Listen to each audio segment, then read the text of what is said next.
سود نہ کھاؤ اور اللہ سے ڈرو تاکہ کامیاب ہو جاؤ، اور دوزخ کی آگ سے بچو جو کافروں کے لیے تیار کی گئی ہے، اور اللہ اور اس کے رسول کی اطاعت کرو تاکہ تم پر رحمت کی جائے،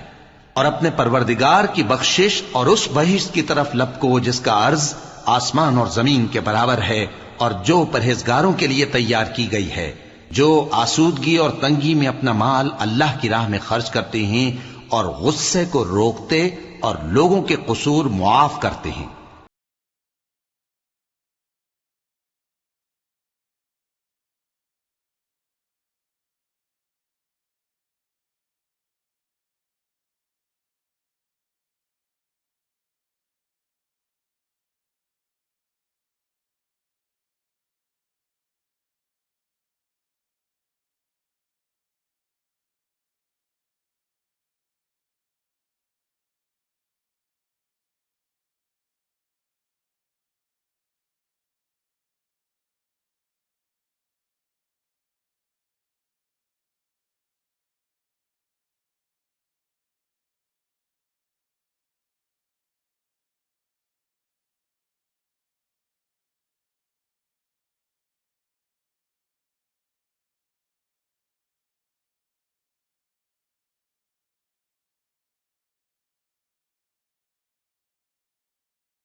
برائی کر بیٹھتے ہیں تو اللہ کو یاد کرتے اور اپنے گناہوں کی بخشش مانگتے ہیں،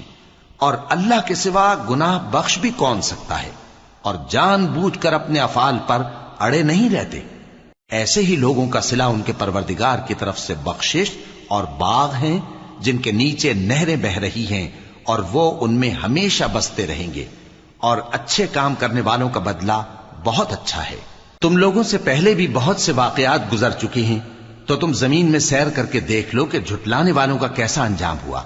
یہ قرآن لوگوں کے لیے صاف پیغام اور اہل تقوی کے لیے ہدایت اور نصیحت۔